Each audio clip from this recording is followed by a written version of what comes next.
Okay, hello. This is another lecture in our series on exchange theory, and we've been focusing on an example, which is U.S. actions in the Middle East. And in our last lesson, we talked about how the Bush administration manipulated the U.S. public and the Congress into the Iraq invasion war. So we're going to start there and as a review. But first of all, the topic is today's topic is U.S. invasion of Iraq caused the insurgency, and it also caused the formation of ISIS. Right. Uh, and so in the last lesson, we learned how the Bush administration manipulated the nation into the Iraq invasion war. Let's do a quick review. Set it as a background for this lecture. All right, so we know that this diagram shows us a basic chronology of events that led to our invasion of Iraq. It started here on 9/11/2001 when Al Qaeda, not Iraq, attacked us on 9/11. Attacked three places, or attempted three places: Twin Towers, Pentagon, and probably the nation's Capitol building. All right. So, as you recall, whenever you see P here, it stands for planning on using the attack by Al Qaeda. Al Qaeda did this, and using that to attack Iraq, who had nothing to do with it. All right. So they're planning from the get go. Day one, 9/11 occurs, and on that day, Rumsfeld and Wolfowitz are planning on using the attack by Al Qaeda to promote their agenda against Iraq. All right, remember how Richard Clark, you don't see his picture here, but he said that he got a sharp physical pain in his body, right, when he realized that this is what they're up to. This is what they're planning on doing. Then Bush is pushing it the next day. All right, so what the plan was to use a 1 year anniversary to do a bait and switch and flip all that fear and terror and horror generated by the 9/11 attacks here onto Iraq. All right. So the Bush administration bragged, leading into the 1 year anniversary, they bragged how they have a meticulously planned strategy to persuade the public, the Congress, and the allies of the need to take action against Saddam. Right? And they said, in the end, it'll be difficult for anyone to vote against it. Right? The Iraq invasion war, the Iraq war resolution. All right, so that was their plan, and they got it. It worked. Right? So the plan involved a timed blitz of a fear campaign. You know, fear every day, maximizing that fear, utilizing the fear by an attack by Al Qaeda, dumping that upon Iraq. Right? Fear of fictitious WMD every day. You know, it's going to be many times worse than 9/11. Right? Once Saddam gets a nuclear weapon, and he's going to get one soon. It's a matter of months. Right? The clock is ticking. Time is running out. The time bomb is about to ready to go off. All right? It's going to be so bad. You're going to have a mushroom cloud for a smoking gun, right? A nuclear explosion. He's going to attack our cities. Only in 45 minutes he can do that. Right? All of it was a bunch of crap. All right. And then in the midst of this fear campaign, every day, fear. Then they start saying, hey, we need this resolution. This is what's going to keep us safe, right? The congressional resolution. We got to vote on this. And then they put the vote right before the congressional recess, which is when congressmen and senators leave Washington. They go back to their home constituencies for the last 3 weeks before the congressional elections. Right? This is crunch time. This is the most important time in the campaign. Right? This is the time when you know you're gonna flip voters. All right. So this was the leverage. This was the arm twisting. All right. And they set it up so that with all this fear, and this thing is the thing going to keep you safe, you vote against this. You're crazy. You don't care about the safety of American people. You're a terrorist lover. Right? You're unpatriotic. You might as well be burning the American flag. Right? You're dead. Your opponent can crucify you. All right. So that was the idea. And then you get the resolution. As soon as you get this resolution, it's written benignly, right? euphemistically, oh, it's not a war resolution. It's just authorizing the president to use military force. What is the use of military force? It's a war, right? What is a war? Use of military force. All right. So basically, as soon as they got this, they got a blank check to war. As long as they want, as much as they want. And they used it. As soon as they got this, the contract started flying to Halliburton. All right. So, yeah, I'm going to skip this. So let's review basically what Bush did, the Bush administration. Bush administration had a meticulously planned strategy. That's their own words. To use fictitious WMD, which didn't exist since 1991, right? And keep in mind, the U.S., CIA, other intelligence agencies were undermining, sabotaging the WMD inspections. At the same time, they're manufacturing the false belief among the American people that Saddam had WMD and was lying and concealing, right? So they're preventing the UN inspectors from finding it, and at the same time, pumping up the fear in American minds that he had them, right? And then they used the 9/11 attacks, right, to justify attacking Iraq, and Iraq had nothing to do with the 9/11 attacks. So the two reasons why the two Bush administration reasons why we invaded Iraq were both bogus, total BS, right? A lot of dirty things to block the WMD inspections. All right, so you manufacture a big fear campaign based on WMD, based on 9/11, right? Timed with the 9/11 attacks, the 1 year anniversary. And then you do a bait and switch. You dump all that fear and horror onto Iraq, right? Something that Al Qaeda did, and then from that you get the vote on the congressional resolution. As soon as you get that, you got your hot little ticket to war. And then when you got the Iraq invasion war, so that's how that war came about, right? Do you think the American people were not, dumb enough to fall for this? They absolutely were, right? So the Iraq invasion war had many utterly predictable bad effects, right?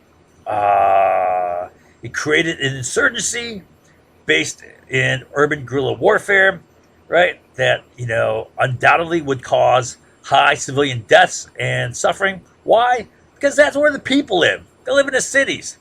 That's a concentration of urban population, right? You got war there, people are going to be dying. Destroy Iraq's economy and cities? Predictable. Ignite a sectarian war? Predictable. Especially Sunni versus Shia. And you got the Kurds in there too. Destroy the balance of power in the Middle East, increasing Iran's influence. And I write here, with the formation of a Shia bloc, right? Which is what happened after the war. You have Iran as Shia, you have a Shia-dominated Iraq, and then you have Syria, which is ruled by Alawi, which is a branch of Shia. This is Shia, right? You now have a Shia bloc. You have now a distinct, larger regional unit of Shia, which sets up a greater opposition with the Sunni bloc down here, right? Increasing the conflict, increasing the competition, potentially, especially for pipelines coming across here, direct shot to the large market of Europe. All right. Now that's going to create a distinct strategic advantage for one side or the other. You got the Iranians going this way. You have the Sunnis coming this way. Either through Syria up through Turkey. Okay. All right. Exacerbate the Sunni-Shia conflict in the region, and you greatly increase the terrorist threat worldwide, including the formation of ISIS. All right. Now, BS liars are going to try to tie the formation of ISIS to something further back or something else, right? Like, ISIS was formed when the Soviet Union invaded Afghanistan. Oh, bullshit, right? Or like ISIS was formed you could say ISIS formed way back when Muhammad, started Islam. Oh, bullshit, right? They'll try something like that. I'm not sure what the liars are going to attempt to do, but they'll try to throw out some other BS thing. All right. ISIS formed with the U.S. invasion of Iraq. We'll see that. All right. Now, I guess I'll go straight to my.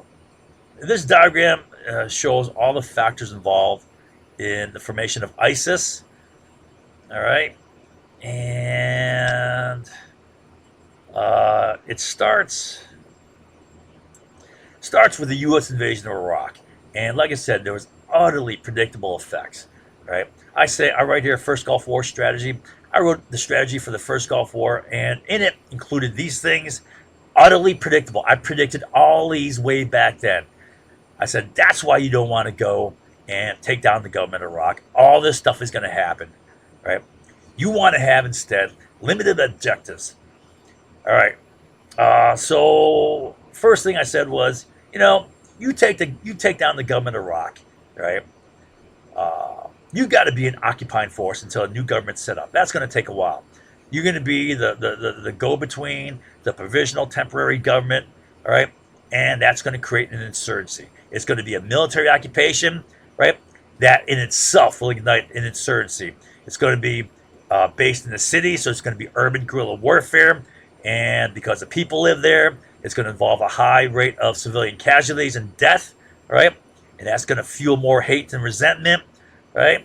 And which will go back and fuel the insurgency in a vicious cycle. I mean, this is obvious, right? It doesn't take a rocket scientist to figure this out.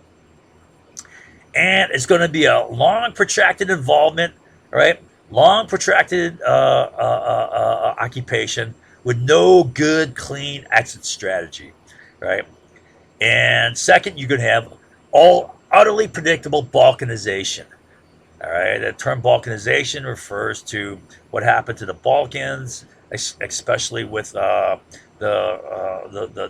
decline and receding of the Ottoman Empire in the early 20th century, leading up to World War I. All right, resulting in fragmentation, a lot of uncertainty as far as power plays between different groups, right? Resulting in a lot of conflict, right? Resulting in ethnic cleansing, right? Same thing happened when Yugoslavia fell. When you take down the idea is when you take down the central power that's keeping a lid on things, right? Keeping a lid on all the conflict, right? Then there's a scramble for power. Then there's a lot of competition. Then there's a lot of fear, uncertainty, right? And then people start taking actions aggressively against each other. Then you get civil war. Then you get you get internecine war. So it's going to predictably unleash sectarian war, right? Right. The situation. Any idiot knew that you got in Iraq, which is made of three primary ethnic groups: Sunni, Shia, and Kurds, right? And there's a lot of old bad blood between them all, right? You flip off the lid that's keeping conflict down, right? Right. Now you just open up a big can of worms, and they're going at each other. Unleash sectarian civil war, ethnic violence, utterly predictable. Destroy the balance of power vis-a-vis Iran. Right? You take down the Iraqi government. You're destroying the balance. The main bulwark and the balance of power was between Iraq and Iran in the Middle East. Right? You take down Iraq. Right? You shift Iran, especially given the fact that the majority population within Iraq is Shia. And there's almost 3 times as many Shia than Sunni in Iraq, right? And the Shia are aligned with Iran, who is Shia dominated. Exacerbate the regional Shia-Sunni conflict, not just within Iraq, but regionally, right? And both of these combined will destabilize the Middle East. All this was utterly predictable, and I predicted it way back during the first Gulf War, right? Now, one thing I did predict is how it would massively increase the radical jihadist movement and terrorism worldwide. I didn't predict that because the jihadism and terrorism wasn't that big at the time of the first Gulf War, right? In fact, it got big only after the first Gulf War. The first Gulf War was a major motivator for jihadism and terrorism and bin Laden. Uh, okay, so with the invasion of Iraq, all right, the first part of the war was a real quick victory. You had a conventional war. Conventional war is the easy part.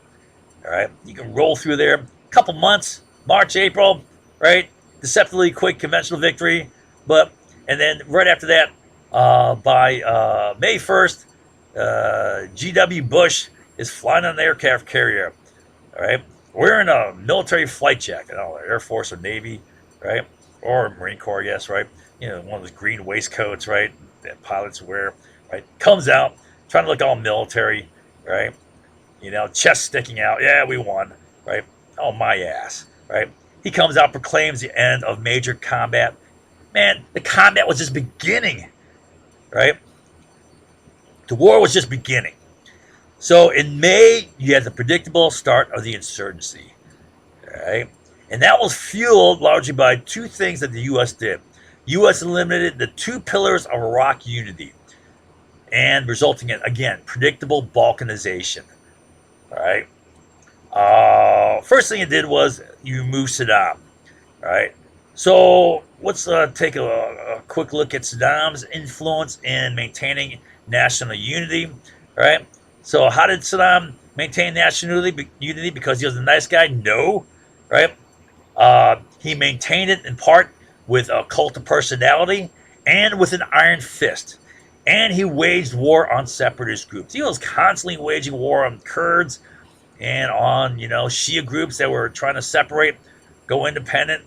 And in fact, in 1988, he gassed the Kurds, as you recall. Right, you use chemical weapons against the Kurds, right? Whacked a Kurdish village, killed about 5,000. And he also suppressed the Salafist movements. These guys were the ultra conservatives, the radical religious guys, right? The right wing guys, who he saw as a threat to his rule. Why?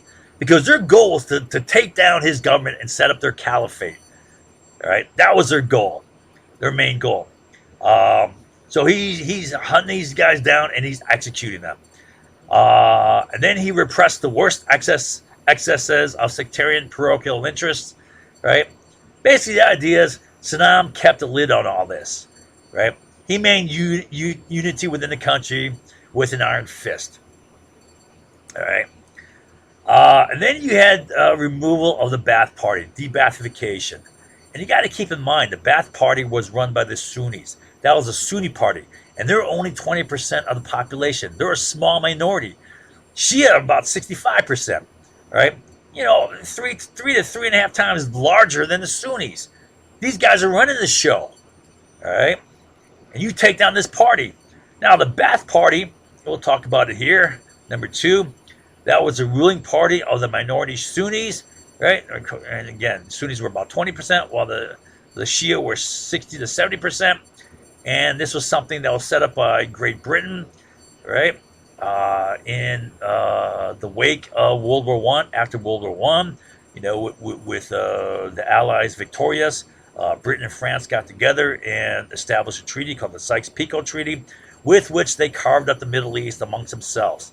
Right? And both of them use the same method. It's an old neo-colonial method to control a country. And what you do is you set up in power the weaker or smaller minority, right?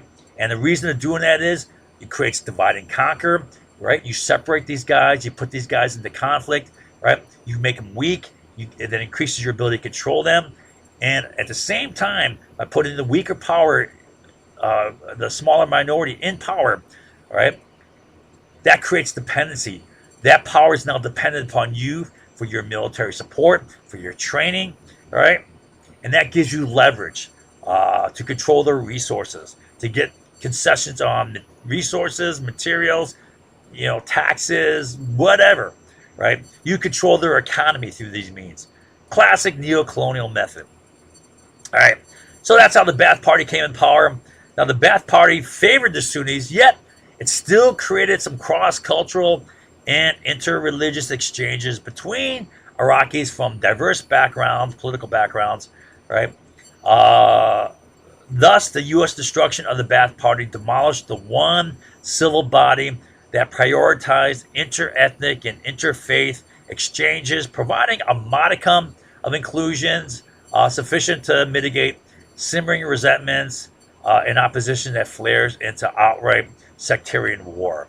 Right? I mean, the Shia weren't treated fairly, right? But it wasn't extremely bad, right? The Sunnis were favored, but it wasn't so bad as to blow up into open warfare, which it did when the U.S. invaded. All right. So now, yeah, you take out the one unifying element across religious sects, right? That then fueled sectarian conflict and violence, extremism, suicide bombings against each other, Muslim on Muslim hate and terror, right? Which led to the full-blown sectarian civil war. All right, EFGH. Okay, so now taking out the Ba'ath Party here, party membership in the Ba'ath Party was required for government jobs, right? And the first act by the Coalition Provisional Authority, which is the U.S. Occupation, authority. Order number 1 was get rid of the Ba'ath Party and have a lifetime ban by any Ba'ath Party member, right, of a government job.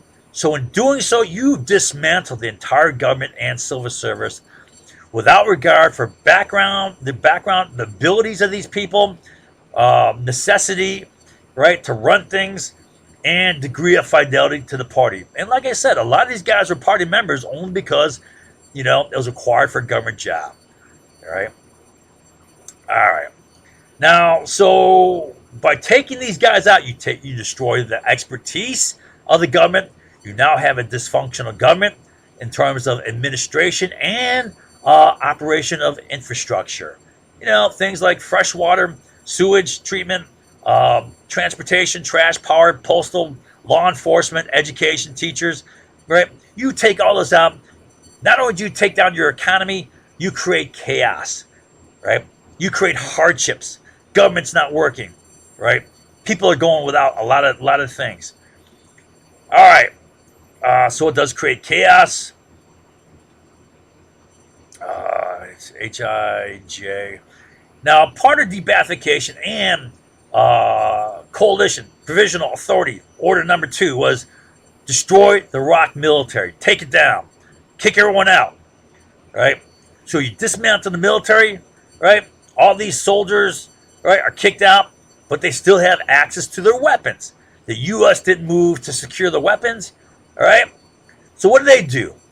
Right? They go and get their weapons, and they're the main body of the insurgency. The vast majority of insurgents were ex-Iraqi military, not Al-Qaeda, like the media kept feeding you during the time, right? As far as the average person knew from the media, the insurgency was all Al-Qaeda. It wasn't. About 90% of it was ex-Iraqi military, the vast majority. Okay.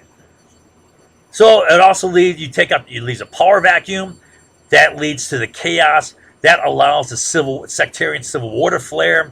All right. It also results in seething anger and resentment. All right. HIJKL. All right. Now, without these people, you have chaos. Without the government, you have soaring unemployment. Careers are destroyed. Their pensions are eliminated. You work your whole life and career for a pension. Boom, it's gone. Right? You think that doesn't create resentment? You don't think that creates hate? Now you're screwed. Right? How are you going to make a living? You're old. Time for you to retire. Time to kick back and relax and live off, the fruits of your labor your whole life. No, it's gone. All right? So you have widespread and instant poverty. You have struggle, daily hardship just to live. All right? That's going to create anger and resentment. All right. And that anger and resentment fuels the formation of insurgent groups. It fuels the insurgency. Right? So, Insurgent groups, well, the ex-Iraqi military, the main one, all right? But you also have groups like Al-Qaeda Iraq, formed by this guy Zarqawi, right? And you also have JAM here, which is Josh al-Mahdi, which is the main Shia insurgent group run by al-Sadr, right? So this is Zarqawi, Sunni. This is the Shia run by al-Sadr, right? And they're fighting. And they're fighting the U.S. and the insurgent. They're fighting each other, right? You talk about chaos. You got everyone fighting the U.S. and then you got them fighting each other, right? And then you got the people, right, threatened by the insurgency, their lives, daily fear, lives at threat due to the insurgency, lives at threat due to sectarian civil war, lives at threat because you got these militias, you know, arresting people, just taking them off the streets, no due process, tortured, murdered. You know, we'll talk about this when we get to it. All right. So, I mean, this is just great. We're just creating a wonderful situation there, right?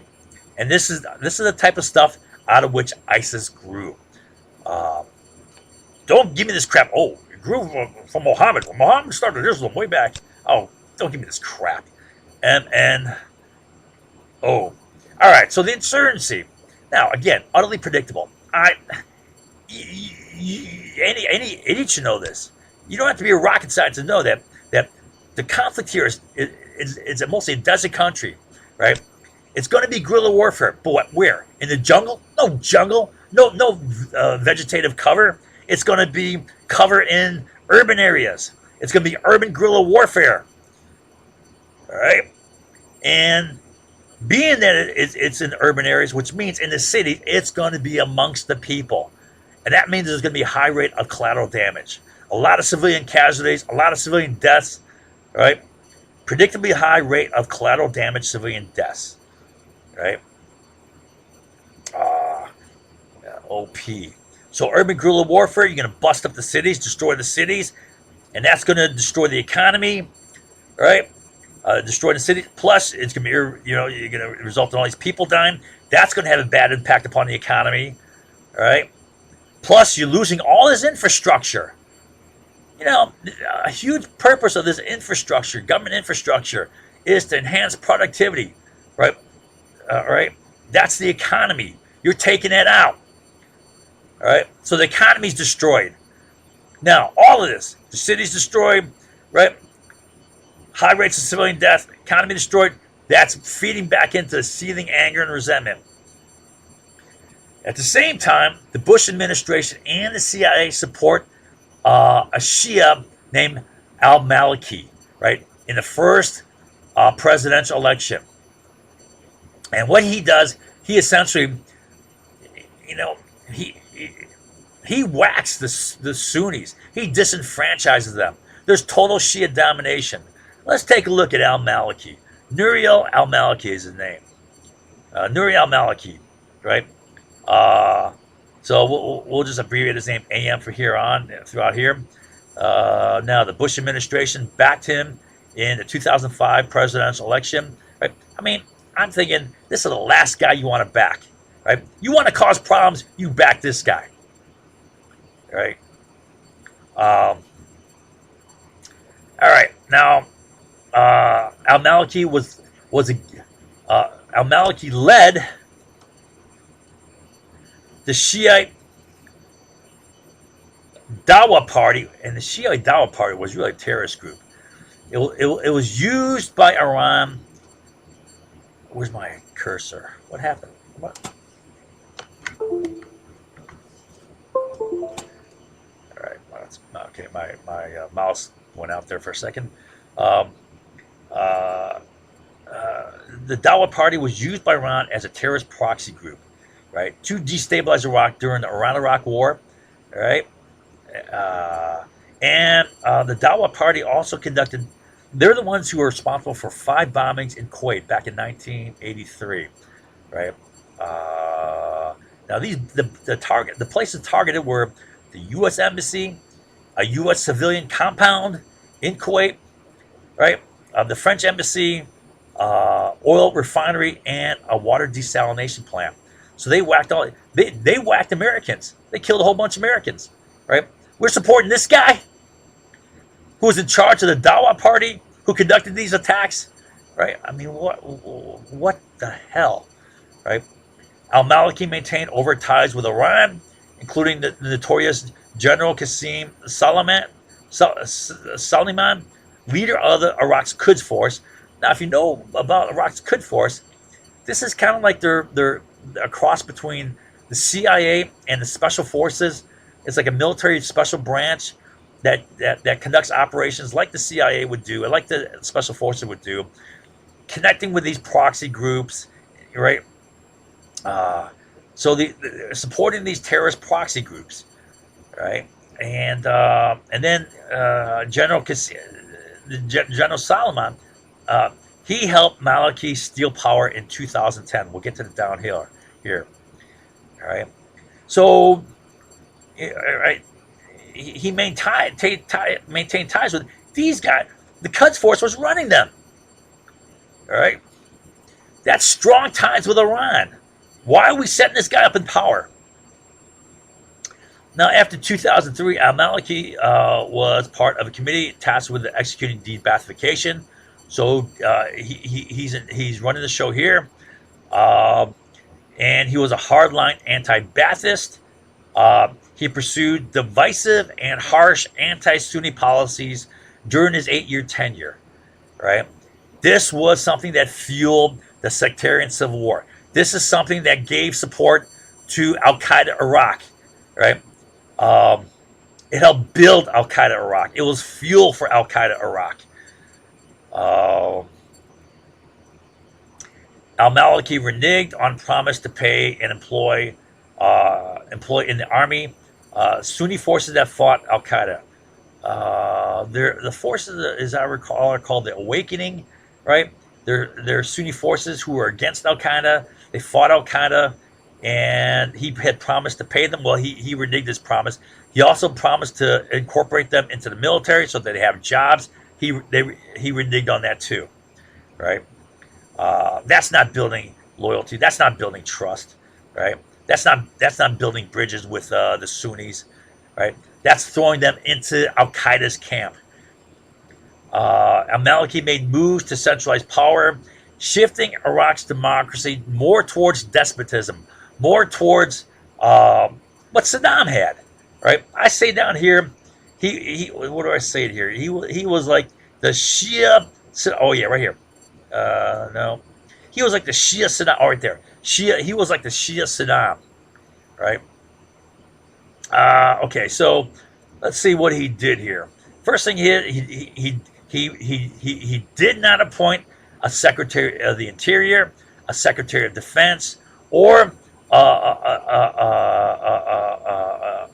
intelligence, a leader of the intelligence, right? Instead, he took that power himself. So he controlled the interior, which is like oil, defense, military, and intelligence, right? He's concentrating power. He's centralizing power. He's breaking down, constitutional checks and balances. He sacked senior military leaders in favor of loyalists to him. He intimidated, marginalized, or arrested political rivals, right? I mean, he's eliminating his political opposition. He blocked Sunni political participation.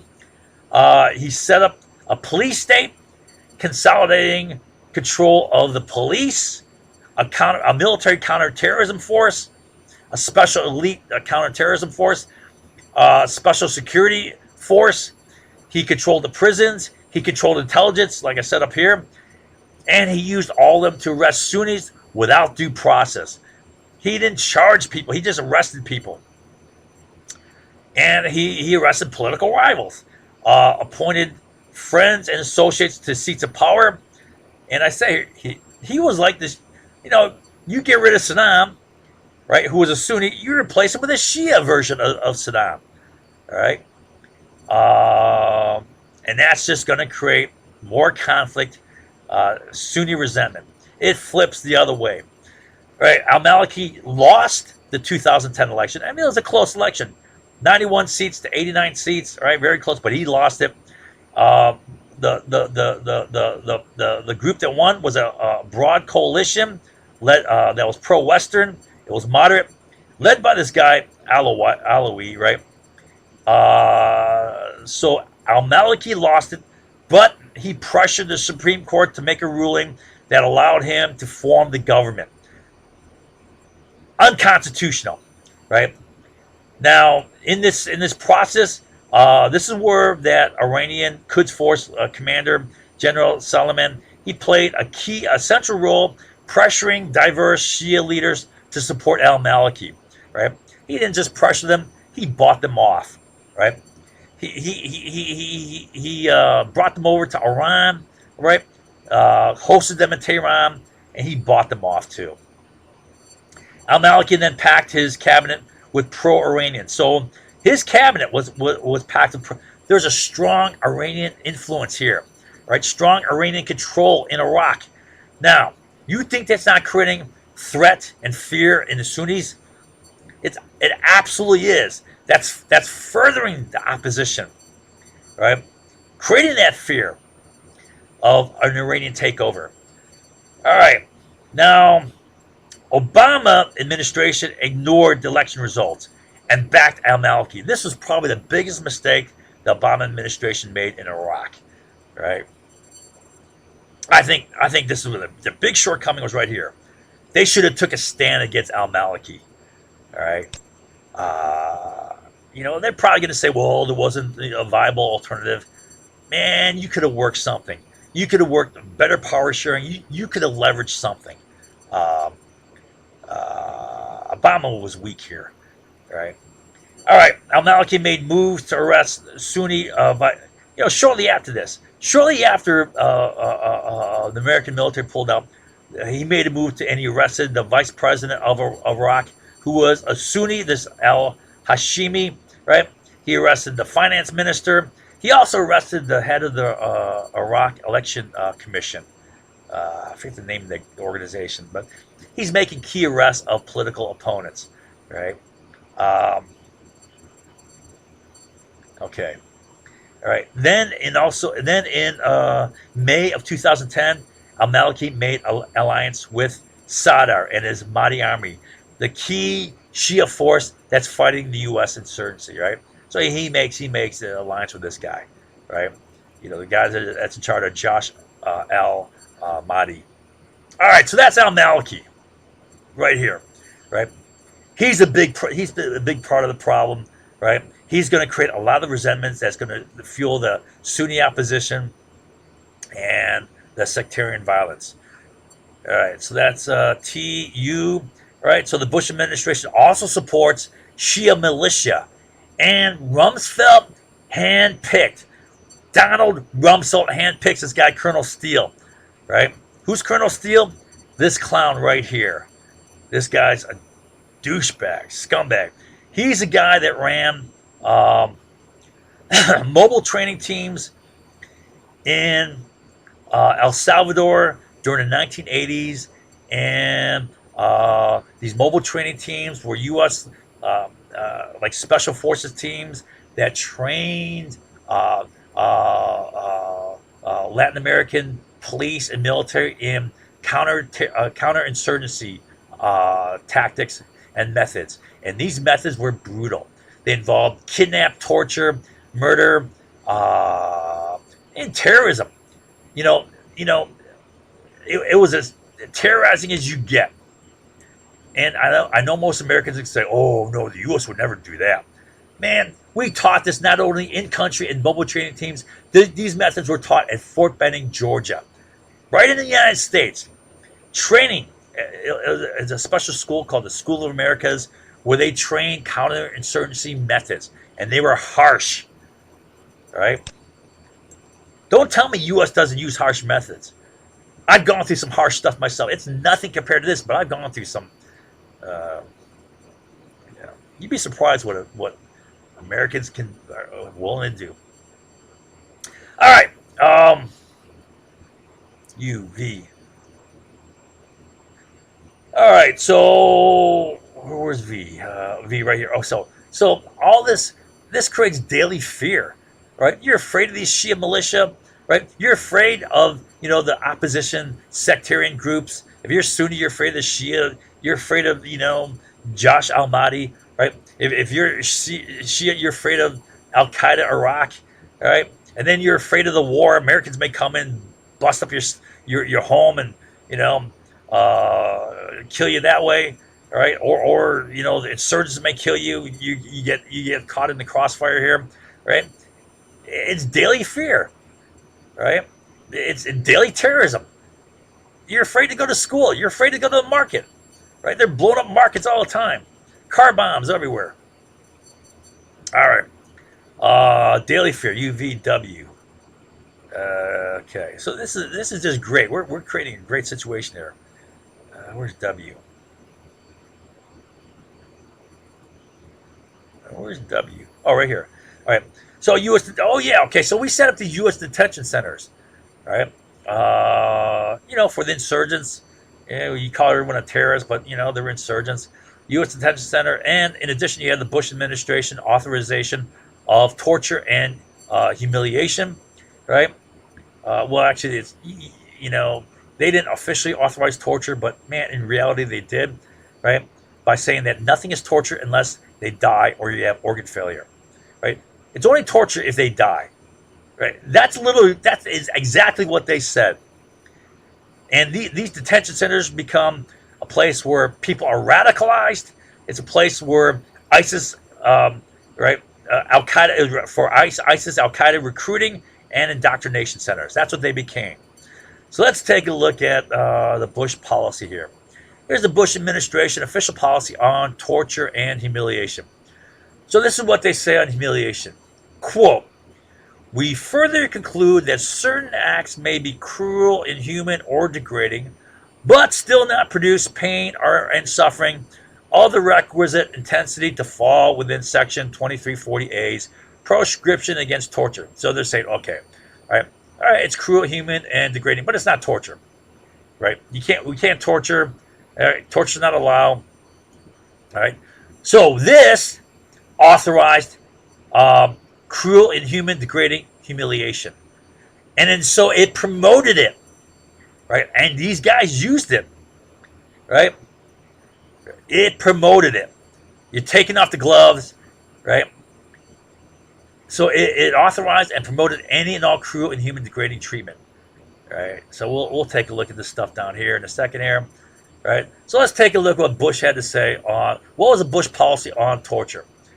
Quote, physical pain amounting to torture must be equivalent in intensity to the pain accompanying serious physical injury, such as organ failure, impairment of bodily function, or even death. Right. Now, how are you going to know that a person's going through pain equivalent to death unless the person dies? Right? There's no pain meter. You can't hook them up to a meter and say, oh, okay, that's pain. That's pain that corresponds to organ failure, right? Oh, that's pain that corresponds to loss of body function. Oh, that's pain of course. No, the only way you can know is the guy's organs fail and then he dies, or the guy has loss of bodily function and then he dies, or he just dies, right? So what it's saying is nothing is torture unless they die, right? There's no torture. They didn't die. Nothing is torture, right? You see how insane that is, right? You got some clever ass lawyer writing this, and you know that this is coming from straight from the Bush administration, from the top down. Getting those who kill off with torture. So, now nothing is torture unless they die, right? But if they do die, no one gets indicted and convicted of murder, right? Why? Why? Because, quote, to violate Section 2340A on torture, the statute requires that severe pain and suffering must be inflicted with the specific intent, right, of dying. So as a result, the defendant had to act with express purpose to disobey the law. And what that means is, right, everyone gets away with murder. Because all you got to say is, well, gee, I didn't intend that the guy die, right? Well, you're pushing them to the edge of death, right?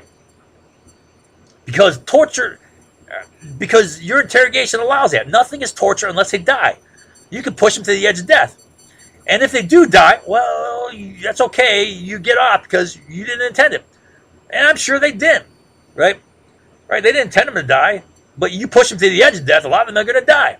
And as of 2006, 105 died, right? And the Pentagon even classified 37 of these 105 as homicides. Now, I'm willing to bet that that number is far closer to 105, the homicides, because you don't just die.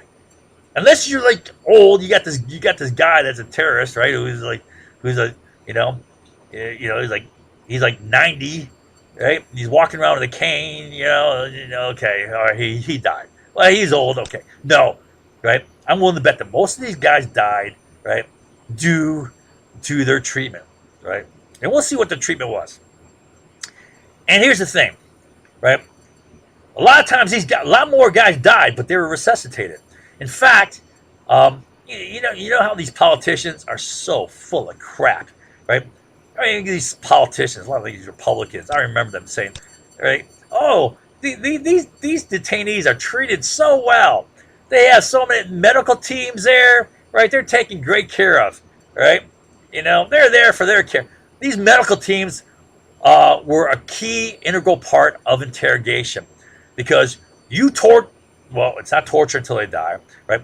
You use enhanced interrogation. That's what they called it. It's torture. You're torturing the crap out of these guys, right? And then they die. Well, then you resuscitate them. Okay, so it's not torture because you brought them back to life, right? Right? It's only torture if they die. So they weren't tortured, right? So they facilitated enhanced interrogation.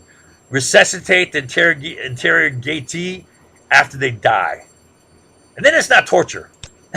How about that? All right, so let's take a look at some of this humiliation. We'll take a look at humiliation, and then we'll take a look at torture techniques. All right? Let's take a look at humiliation first. And you tell me if this is not going to piss people off. This is not going to radicalize people. All right, so you're naked all the time, right? You're in this prison. Here's Abu Ghraib, these pictures. You're always naked, right? Except when he's wearing a raincoat here. I don't know why, right? Fully naked, forced to masturbate in front of everyone, including women, all right? So you got this woman here, right? Hey, you're going to grab yourself and masturbate, yeah, in front of me, right? You can tell a woman's voice, right? They got these bags on their heads all the time, right? They can't see jack, right? But they know it's a woman there. Fully naked, men forced to pile on each other, right? Which is, especially if you're a Muslim man, but even like me. I mean, I remember when I was a kid, you're in the showers after swim practice, right? And you don't want to be touched by another guy because it's like I don't know, it's kind of like icky, right? I mean, I don't know, just I'm not homophobic or whatever, but I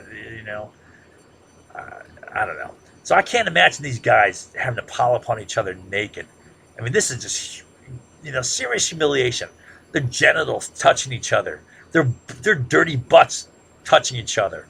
Right? How would you like a guy with his dirty... a lot of times these guys weren't allowed to go to the bathroom. They defecated where they were. They pissed where they were. And then they're sitting on each other. Right?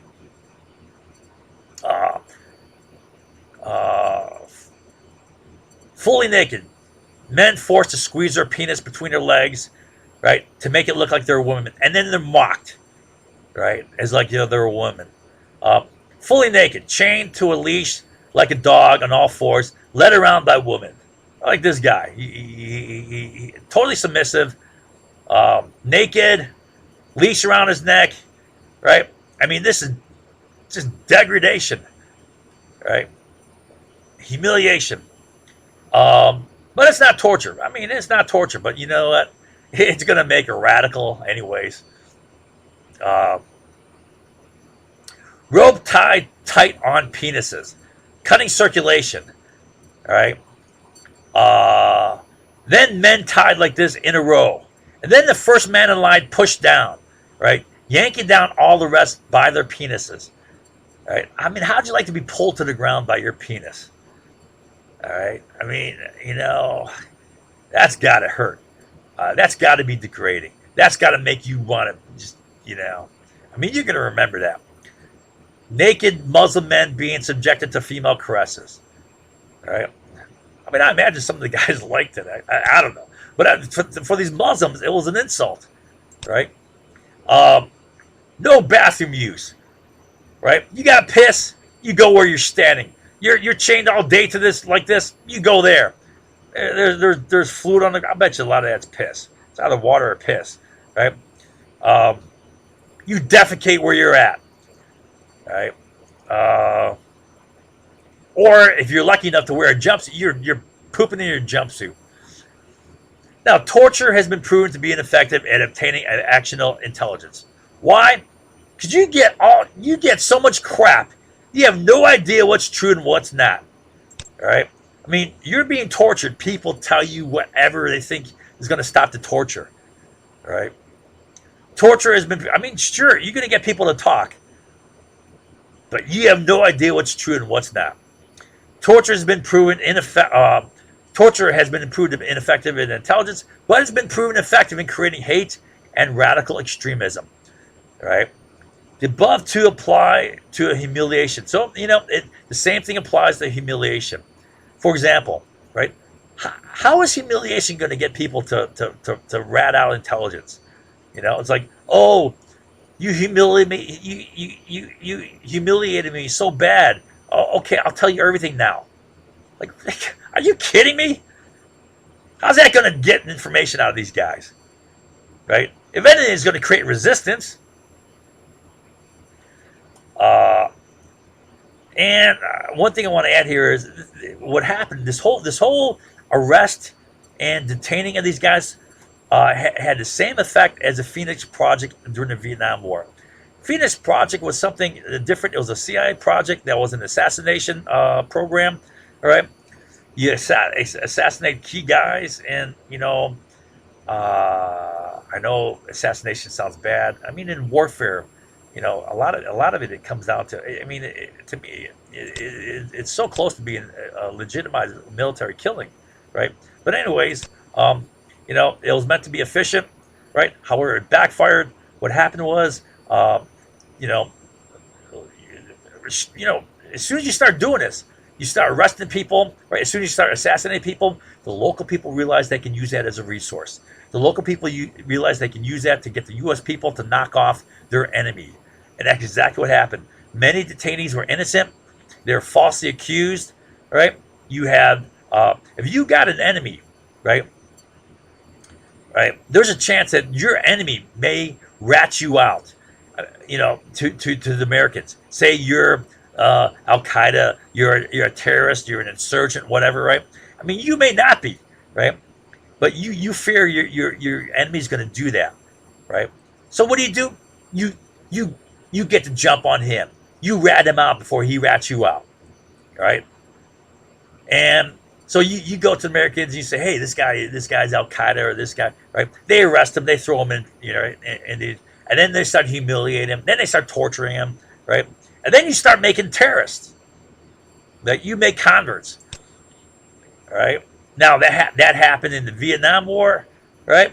They're ratting each other out, getting the U.S. to knock off their enemies. Now this is not something new. This is old. This goes back to the Jews. That's exactly what the Jews did to get the Romans to kill Jesus. They ratted out Jesus to the Jews. That's why they brought Jesus before Pontius Pilate. They accused them of stuff that they knew Pilate would have to move on, right? He's a threat to Roman authority, right? He's claiming to be king of the Jews. That was by design, so that the Jews, fearing that Jesus' followers would backlash against them, well, they said, okay, we want to kill him, but we'll get the Romans to kill him to protect our own butts, right? So this is nothing new. This is expected. And now you say there's a rationalization. People will say, Oh, it's okay to humiliate and torture them because they're terrorists, right? Well, I mean, maybe some are terrorists in a sense, doing right, but they're insurgents, right? They're more than resistance. Why? Because we invaded them. We're a military occupation. They would probably see themselves as freedom fighters. Now think of what if someone invaded the United States? Think of yourself in your home right now. And let's say someone invaded us, they dominated us, they're running around running the show, running around in their military vehicles, a lot of troops around, controlling things, right? Right? Are you gonna like that?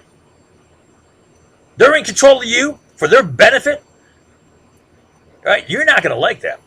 And right, taking away your freedom. So you're gonna join a resistance. You're gonna join some opposition group. You're gonna consider yourself a freedom fighter, right? Not a terrorist, right? And like I said, a lot of these guys are innocent. I mean, I'm not sure how many, right? But I know the Iraqis were ratting each other out, right? Falsely accusing each other. Why? Right? I mean, because the U.S. set up that dynamic, right? Same thing happened, right? When the Romans went into Israel, same thing happened when we went into Vietnam, started using the Phoenix assassination stuff, right? They use that, right, to get their enemies. All right. So, yeah, this guy here, he was forced to stand on this box, said if he got down and fell off, he'd be electrocuted, bag on his head, having to balance there. Can you imagine standing there like all day long, right? Where you just, I mean, where are you going to fall off this thing? That's got to be exhausting, just right. And these guys, naked guys, forced to pollen upon each other, genitals touching each other, right? Guys naked here, right? With attack dogs, yeah, right? This guy in the background, you got a leash on him. That's probably this guy here, right? Look, that looks like the same woman. Um, right? These naked guys piling at each other. And look at the Americans, how they're gleeful. They're having a good old time. Look at both of them, right? Smile for the camera, right? Having fun, right? Create some terrorists here. Create some, radicals. Um, doing the same thing here. You get good intelligence from these guys, right? Oh, I'll tell you, you're embarrassing me so bad. I'll tell you everything, right? And then punching them. Oh, this is a form of torture. One of the mild forms, beating guys, right? But it is torture, right? These are constraining positions, right? These are forms of torture. I mean, can you imagine having this be chained up here all day long, all right? These guys are chained for long periods of time for sleep deprivation, right? To take away your sleep, you're chained up, right? He's got his underwear on his head, right? This guy looks like he was beaten a little bit. He's a little bit bloody here. Now this gets into torture. This looks like it's mild, but this is not. This is called sensory deprivation, right? And there were studies done in the 50s and especially in the 60s with the sensory isolation tanks, right? How you isolate all sensation. The five senses. You have sight, sound, smell, taste, touch, right? You isolate all those, take away all those sensations, and they found that within short times, people go insane. It results in extreme psychosis, right? So imagine this is your life every day. Wake up in the morning, right? Right? Oh, okay, what am I going to do today? Oh, I know, right? You're going to be on your knees, head down, no sight, mask on your face, you can't see, right? Headphones on, you can't hear, right? You have gloves on, you can't touch, right? You have a gas mask on, you got to breathe through it, no scent, right? No taste, right? All your sensations taken away, right? And you're forced to kneel on, right, all day long. Well, I guess you feel that your knees are gonna hurt, all right? That's all you feel. And they did more. You know what they would do in conjunction. I'll get to the torture method. They would take away all sensation except for sound, right? And they would just blast crazy death metal music in your head, right? With no other sensation. Man, it just drives you insane. It accentuates your hearing when there's no other sensation. There's a line out of a book called A Man for All Seasons, or I mean, this is double entendre. It has multiple meanings, two meanings, right? And it says there's nothing like darkness for sharpening the ear. Well, there's actually two meanings to that. I'm not going to get into that, um, but it's true, right? If you take away all sensations, right, it sharpens your hearing, right? If you take away sight, whatever, right? Because you focus, you shift all focus to that, right? Uh, so torture methods. We'll go through the torture method. Now, keep in mind, there multiple techniques were applied at the same time. So they're using these, sleep deprivation and beatings, right? Uh, stress positions, same time. Torture has been proven ineffective at acquiring actionable intelligence, produces a lot of false intel, right? You can't tell truth from lies, right? Torture has, however, inspired more extremists, insurgents, radicals, right? Thus, it is anti-strategic, right? You're creating more uh, opposition, right? Whole idea is to undermine, cut the legs out from under the opposition.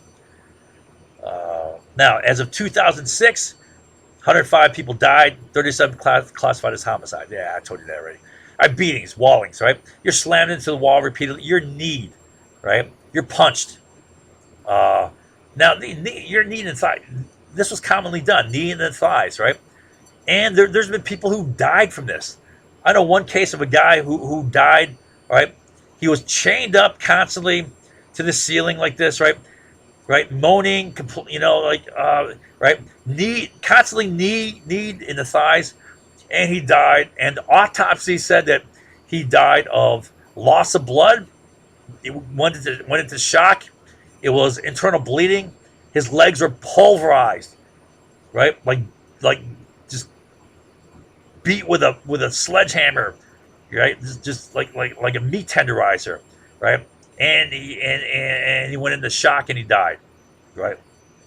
Uh, uh, okay, so sleep deprivation. Now you think sleep deprivation? Some people have gone without a little sleep. This is not like that. It's not just being a little bit tired, it's not being cranky. This is extreme sleep deprivation. You don't sleep for days. Maximum allowed, according to the Bush administration, was 180 hours. What is 180 hours? That's 7.5 days. They can keep you without sleep for 7.5 days. All right, right. I mean, I pulled an all-nighter. I'm a zombie, right? I can't. Right. What happens is you start shutting down physiologically. Right. You don't get a lot of sleep like that. Right. You start going crazy. So, sleep deprivation was the chief method used in the 1930s by the Soviets. They had these infamous show trials where they're trying mass amounts of people, right? And they're all like sheep to the slaughter, just confessing to everything they're accused of. They're confessing to, right? They're zombies, right? They've gone through massive sleep deprivation, and that you want to die, right? You go weeks, years without sleep like this, right? You're out of your mind. You're going crazy, right? And they just confessed to everything, and then they were executed, right? I mean, millions of people died in the 30s in the Soviet Union. It's insane, right? So sleep deprivation is not a simple loss. It's not a simple loss of sleep, right? Right? It can induce severe psychosis. You go crazy. It can cause severe physiological breakdown. This causes severe physical damage, right? Usually through a stress response. Now, think about it, all right? What happens when let's say you go through like a night of poor sleep, you don't get much sleep, right? How does your body respond? It responds with stress. You pump out cortisol. You're jacking out extra adrenaline. You're jacking out extra cortisol. That's a stress hormone, right? So what are some effects of this? Well, one of the things that happens is you don't have enough sleep, right? One thing that happens is, right, you retain water. So cortisol acts like a mineral corticoid. Actually, it's a hormone, right? I mean, it's actually a steroid, right? And it acts like aldosterone, right? It basically retains water, right? But now it does many other things. It shuts down your immune system. Your immune system shuts down, right? It shuts down wound healing. Your immune system is an integral part of wound healing, right? So you're not healing, your body's not repairing, right? You know how you got to go through deep REM sleep and so forth to get that healing, right? You're not healing, right? Your organs start messing up. Your organs start breaking down, right? You're subject to you're more subject to illness. You have immune suppression, right? Um, you start having organ problems, right? You start getting debilitating diseases, right? You don't heal. You Sleep deprivation results in physical damage. It's not just psychological; it is real physical damage, right? You're in excruciating physical and psychological breakdown, right? I mean, I went through some of this stuff. I was exposed to massive amounts of toxic mold for 2 years, and I didn't know what was going on. I was breaking down physically bad, right? And I came out of there with diseases, right? I was perfectly healthy going into this. I came out with diabetes. I came out with heart failure. I mean, it was borderline. I went from an ejection fraction of 65%. That's a well-conditioned athlete. And with no heart attack, I dropped to 42% ejection fraction. That's right on the edge of heart failure. 40% is it's clinical heart failure. They destroyed my heart, right? I mean, you break down. I don't have a left calf muscle. It broke down. My body broke down. Uh, so, you know, sleep deprivation is nothing to laugh about. This is torture. Stress positions, and this is integral to sleep deprivation. They often use this so you don't sleep. So you're shackled to the ceiling, forced to stand as a means of causing sleep deprivation. All right, let's say you're up there, you're trying to stand, you're tired as hell, you haven't slept in a long time, you want to sleep, but as soon as you start dozing off, right, bam, you fall down, your handcuffs cut into your wrist. Well, that's pain. You wake up, right? Now imagine imagine that's your life every damn day, right? That's going to break you down psychologically. You're going to be in despair. You're going to be in hate, right? You think this is not physical torture? They don't have to touch you, right? That is torture. That's physical torture. Shackled in a constricted, uncomfortable position, like this, right? You're shackled to this damn railing all day long. You're shackled to this damn bed like this, right? You think you're pretty comfortable here? You think this is like, okay, it's just a joke. We'll release you in a minute. No, you're there for hours and hours, maybe all day long, right? You think it's easy to stand like this for long, right? You got to go to the bathroom. All right, just piss or shit where you're at. All right. Here's another stress position. They get this box, a small box. You cut air holes in it so you can breathe, but you're shoved in this box, right? And it's only big enough that you can fit in there only if you crunch up in fetal position, right? And you're there for long periods of time. You can't move. Can you imagine how painful that would be? Can you talk about like if you're bedridden, right? How you get bed sores, right? Because one part of your body's pressing at the same place all day long, right? Well, you have like your shoulder, your hip pressing on a hard wooden box all day. Man, you get sores, right? You get painful, right? You start going crazy in this damn box. Now, I tell you what, I was arrested because I got in a fight, and I spent about 4 hours in a prison cell.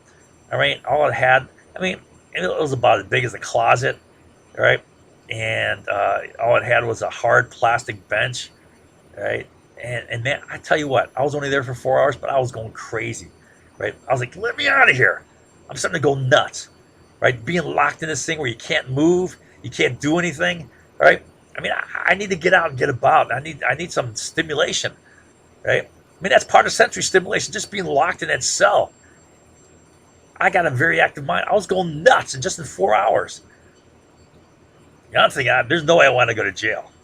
I wouldn't make it. I'd go crazy. Forced to squat on your haunches for extended periods of time. Right? I know the Japanese use this. This is something the Japanese, like World War II, right? They would torture Americans. You know, you got to be on your, you got to squat down, but you can't rest your butt on your heels, right? You do that, you get beaten bad, right? You can't. You got to keep your arms raised over your head while you're doing this. You drop your arms, you get beaten bad, right? That's a typical stress position. Prolonged exposure to extreme hot or cold. You're fully naked, right? Put in the walk-in refrigerator or whatever, right? Right. Your core body temperature falls, right? And then you go to extreme. You go into a hot room, right? You go to right. What does this do? This stresses your body. What does that do? You jack out adrenaline and cortisol. Does that start breaking down your body? Same thing. Cortisol breaks down your body, right? You not only does it restrict your immune system, it restricts healing, body repair. All right, you're breaking down. Your organs start messing up. You know, I got a condition I got from this was inflammatory bowel, right? Due to ischemia, right? Due to adrenaline and cortisol, right? I mean, that's messing up my organs. I was in constant organ pain due to adrenaline and cortisol constantly, right?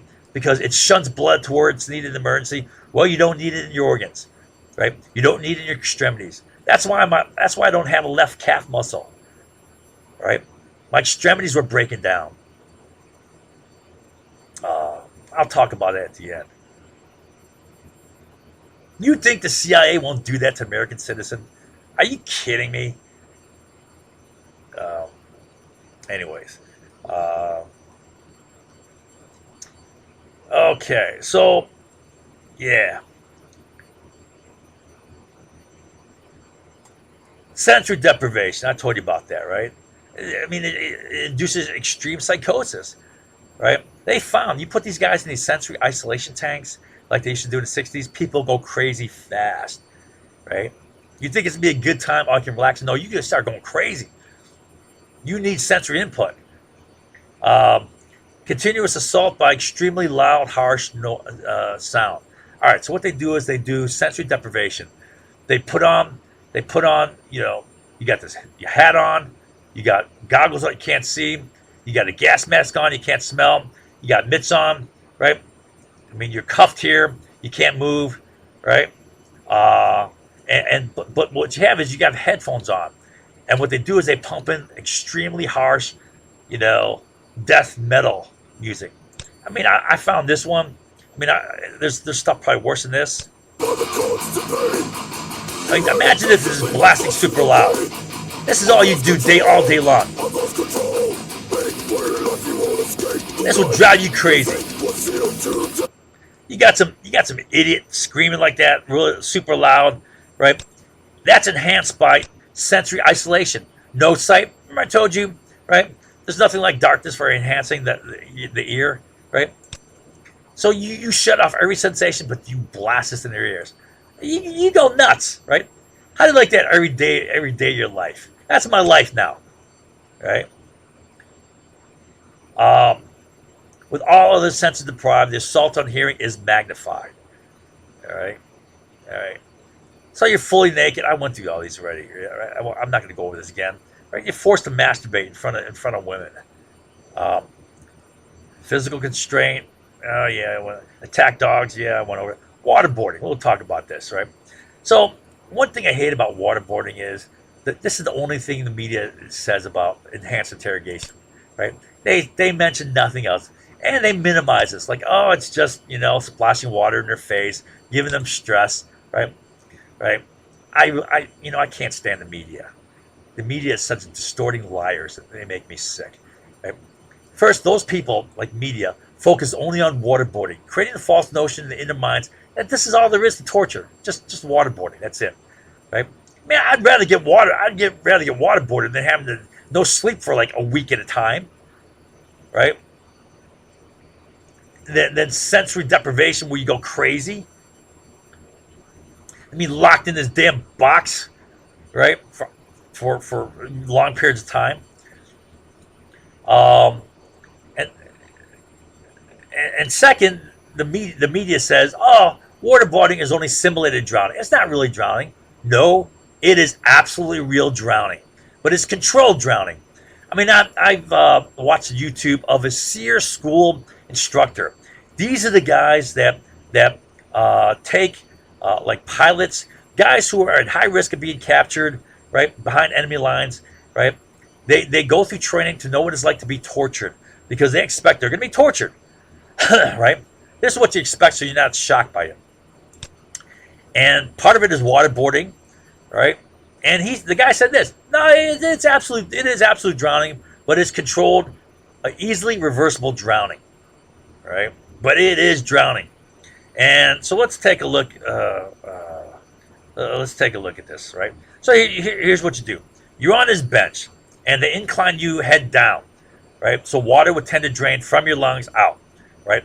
But they put a towel over your face, what makes it difficult to breathe, and then they pour water on that, and the only thing that's filling your right, so your upper respiratory cavities here, your nasal cavity, your mouth is all filled with water, and you're desperate trying to breathe, and you try to breathe. All you're going to breathe in is water. What does that mean? You're getting water into your lungs. What is a formal definition of drowning? Water in the lungs. So you are drowning. You're getting water in your lungs. But because you're inclined like this, when they stop pouring this, you can cough this out. It reverses. So it's quickly reversible drowning. But you're drowning. During this time, it is sheer panic. Imagine if you're underwater, right? And right, you're holding your breath as long as you can because you know, right, you can't escape. And at a certain point, you got to try to breathe, and you're going to breathe in water. Well, that's drowning. That's what's happening here. You're desperate. At a certain point, you're trying to hold your breath. Well, you got to breathe sometime, right? And if your mouth is full of water, you're going to breathe in water. Well, that's drowning. I'm sorry, that's drowning. But it's reversible because then they take away that towel, right? But then it's repeated over and over again. So you get to drown repeatedly. How about that? That's a lot of fun. What is that doing?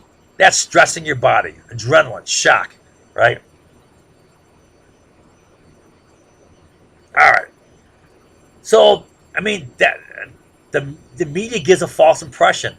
They say the only thing is torture is what. That's only one of the many techniques of torture, right? And I tell you what, I'd rather get waterboarding than a lot of these other ones, right? Can you imagine day after day, month after month, year after year, getting sleep deprivation, right? Just breaking down. All right, so I'm going to mention, I mean, I was tortured 2 years. And then, after this torture, after what happened, well, I'll go through it. For 2 solid years, I was 24/7 CIA toxic mold, various strains of toxic mold, right? And they had different impacts. Um, I was hit by the worst one back then, which has radical shutdown of radical jacking out of adrenaline. Um, Mold is a decomposer that breaks you down, and it releases these super oxidizing molecules. You have three categories of organisms, right? You have producers, like things that conduct photosynthesis. You have consumers, like animals. Like we're an animal. We're not a producer. We're a consumer, right? And then you have decomposers. Those are the three main categories. Well, mold is a decomposer. It breaks down organic things so that producers can feed off of it. You know, break you. So that's what mold does. It breaks you down. It produces these super oxidizing molecules that break down every molecule in your body. Right? That's the purpose of these super oxidizing molecules, to break anything down so they can consume it. Right? It decomposes you. So mold is decomposing you, but also, the key effect is through adrenaline and cortisol, which creates a sympathetic nervous system response, which shifts blood flow, cutting it off to where it's not needed in emergency, like in extremities, like your organs, right? So if you got a 24/7 sympathetic nervous system response, you're getting a profound blood loss to your extremities, right? So like from knee down, elbows down, right? I had major atrophy. I had major tissue breakdown. I had tendons and muscles tearing. I could not I could not use my left leg on the clutch of my car without my calf muscle tearing. I was breaking down so bad. I could not walk upstairs. I had to crawl up on my knees. Otherwise, my uh, uh, my lower leg, tendons and muscles would tear. They had me so broken down. I had to use crutches. I had to use um, like those isolation boots so you don't tear your right on both legs. And I'd use crutches, but then my forearms got so weak that I couldn't use crutches. They broke me down so bad, right? And my organs I was in constant organ pain. My organs started giving me trouble. I had inflammatory colitis, uh, diarrhea constantly, uh, constant intestinal pain, constant kidney pain, liver pain, right? Constant organ pain. And I just kept getting worse and worse until I tried committing suicide 3 times. I wasn't too effective. I mean, I was serious, but the first time I just couldn't get myself to stab myself in the gut and kill myself, right? I thought I could do it. Yeah, I'm Japanese. My ancestors did crap like that, right? I think I can do it. No, I mean, I chickened out. I knife in my belly, pressing as hard as I can. Well, not as hard as I can, but to the point where I'm just before breaking through the skin, and I couldn't do it. And I just, just like, you coward, right? And then I tried asphyxiation with my car, but the catalytic converter prevented that. And then I came very close to the third time. I came to the edge of committing suicide, right? Almost worked, but someone saved me. Anyways, so then what happened is my brother got all panicked and he had me stay with him for a while. And then I went back, and then when I went back to my home, that's when I realized something bad was in the air, right? When you're in it, when you're in it, and they start pumping you out slowly and building it up, you don't notice. I'm trapped in there. I'm just breaking down. I'm not sleeping. All right, it's got me all jacked up on adrenaline, and it was torture. It was a nightmare. Imagine breaking down physically, right? Everything's breaking down, and it's never ending, never stopping, right? And you have no idea what's causing this, right? And at the same time, what the CIA were doing, we're passing to the public, everyone, that I was faking it to cover their ass, right? They say he's faking it, and you know what I got? I got mockery, I got ridicule. You're just faking it, right? People laughing at me, right? I mean, that's human nature. People are gonna be nasty and insulting, and and you're being tortured, right? How about that, right? So I don't doubt that these guys went through all sorts of crazies. I went through stuff, but you know what? In the end, it backfired. You think they got me to stop? I'm doing it right now. They didn't get me to stop. My body was broken down. I used to be, at 45 years old, I was a very well-conditioned athlete. I'm serious. I was like a college athlete still. I worked out all the time. I'd go to the gym, work out hard, lift heavy weights, 2 hours. Then I'd rollerblade for 2 hours. I'd rollerblade 20, 30 miles right after I worked out in the gym, right? I was in such great condition. And my body was a source of pride because I was very physically capable back then, right? I'm a broken down mess now, but back then my body was kind of a source of pride for me, right? I mean, it's wrong. It's idolatrous, right? It's probably a good thing in the end that my body's broken down as far as spiritually, right? But you think that got me to stop? Man, you don't care anymore. The thing that I really treasure, I put wrong emphasis on my body. Now it's gone. It's a mess, right? It backfired. All right. So that's what happened in these detention centers, right? You think it's not radicalizing people? You think it's not making extremists? Right? This is like a crock pot for extremists. It's making them, right? All right. So WX. All right, so there's poor intel, right? No due process. You're arresting. There's a lot of wrongful arrests. Then you're thrown in these detention centers, right? And I told you how they're using the USA as your hitman, right? You know your enemy's going to do it to you. You better get a jump on your enemy and rat him out first, right? So you got people ratting each other out, falsely accusing, right? Just like the Phoenix Project, just like the Jews did to Jesus, right? And also, not only that, right? You get true insurgents. The insurgents were ratting out innocent people. Why? To divert attention against them. So to protect themselves against U.S. Counter operations, they would rat out innocent people, right?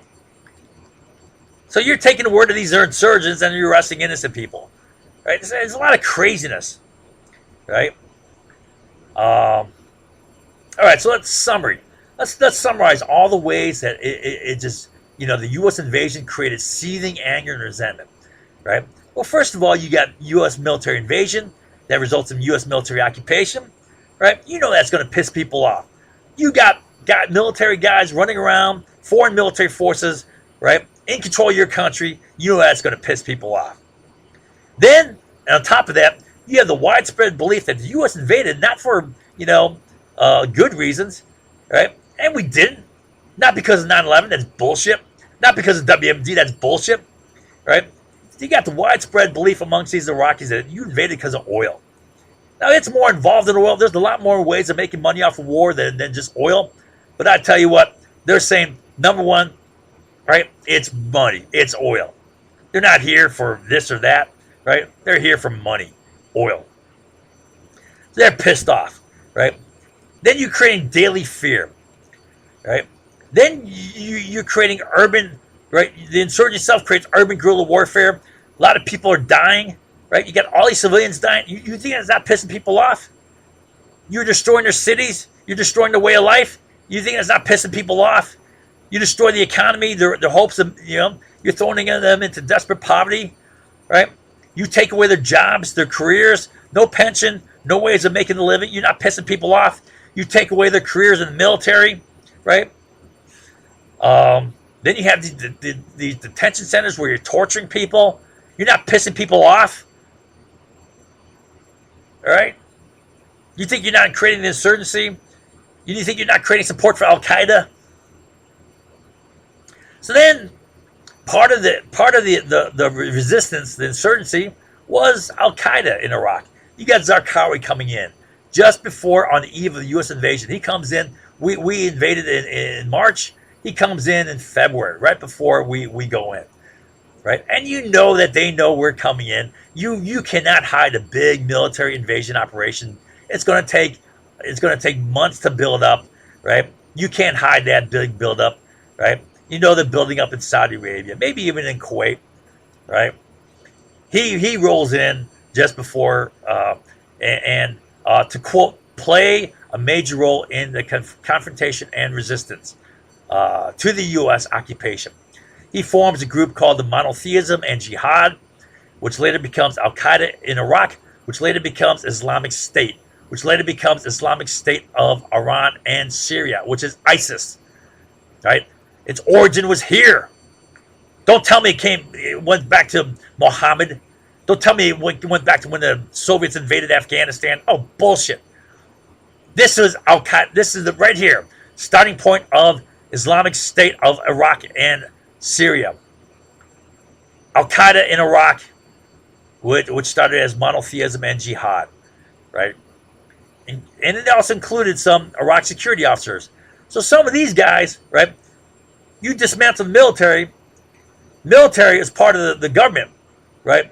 Government's hunting down these Salafist radical extremists, right?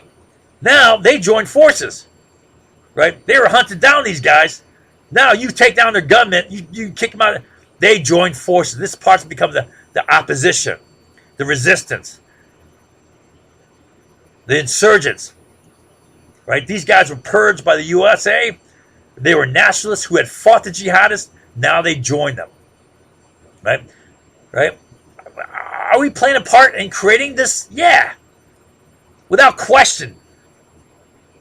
Now you're going to get people say, well, what's debatable? I don't see it that way. Well, that's only because you're an idiot, denier, liar, right? Come on, this is just common sense. Immediately organized a Zarqawi immediately organized a prominent element of the insurgency, right? This Al Qaeda in Iraq, made mostly of foreign fighters. So initially, it's made mostly of foreign fighters, but some of these guys joined them. Some of these dismantled, right? But the main insurgency was ex-Iraqi military, not Al Qaeda. Al Qaeda was nothing in Iraq at the time of our invasion. So the irony is, Al Qaeda in Iraq was near non-existent before the U.S. invasion, right? We boosted them up, right? The only Al Qaeda in Iraq was a group in northern controlled Kurdish Iraq, which was protected by the UN and U.S. no-fly zone. Right, so Saddam couldn't go in there and get these guys. All right, that was it. About a small group, about 200. All right, loosely related to Al Qaeda. We go in. That's when Al Qaeda gets big. That's when you start recruiting all these foreign Al Qaeda guys to go into Iraq. Right, so that's the irony. We invaded because of 9/11. Well, wait a minute, right? Iraq didn't conduct it. Al Qaeda conducted it, right? And no proven connection to Al Qaeda, but now Al Qaeda gets big because we invaded, right? So we played a big role in making Al Qaeda in Iraq. Now, Zarqawi's strategy is to fuel the sectarian violence. So he bombs a Shia mosque in Najaf. I forget the name of it, right? It was a prominent mosque, right? And he's waging war against Shia Muslims, right? Right, part of his strategy, and part of that is to unify Sunnis under by enhancing the Sunni Shia conflict. He wants to unify Sunnis under the Al Qaeda banner, right? And also he's doing this to wage war against the U.S. because he's seeing Shia as being traitors who are selling out to the U.S. All right, the Shias now dominate the government. All right, and the government is now being controlled by the coalition provisional authority, right? So he's waging war against the Shia, right? And that's now fueling the sectarian conflict, right? And then Zarqawi,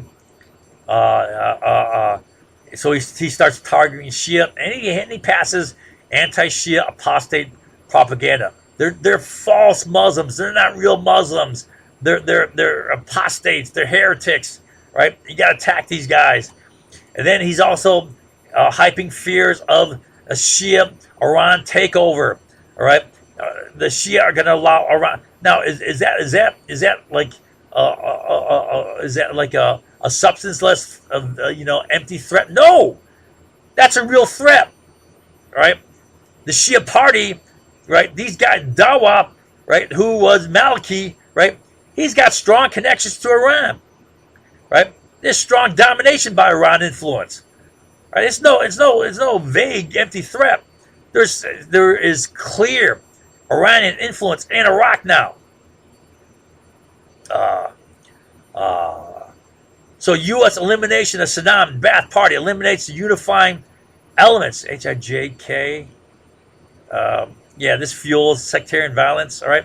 And HIJKL. And the U.S. elimination of Saddam Ba'ath Party eliminates the unifying elements. Remember, these were the unifying elements that kept the lid on things, and it opens the door to Shia control, right? With Iranian influence, power in Iraq. So we're opening up the door. We're promoting Maliki. Bush administration is promoting Maliki, all right? Who ran Dawa Party, right, which is a terrorist group, right, being controlled by the Quds Force, right, who's attacking U.S. targets, like in Kuwait, right? I mean, so the Bush administration, CIA supports Maliki, right? That fuels this sectarian fear of Sunnis, Sunni or Shia, right? It's only supporting Maliki only fuels the sectarian movement, right? And it fuels sectarian violence, right? And H I J K E F G H I J K L M. Where's M? Uh, M. So Zarqawi exploited all these. He exploited all these resentments, destroying the economy. U.S. coming in, right? U.S. takeover. U.S. wanted to do it for their benefit. U.S. torture, right? All this stuff, right? Shia now in power. That's bringing in Iran, right? Exploited all these resentments to fuel insurgency and sectarian civil war. And with that, he built Al Qaeda in Iraq. With that, also fear of Iranian domination, which is no idle threat, right? Uh, and then Zarqawi bombs the Al Askari mosque, right? And this was the thing that triggered the full blown. After this, the full blown sectarian war blew up, right? In 2006 through 2007, right?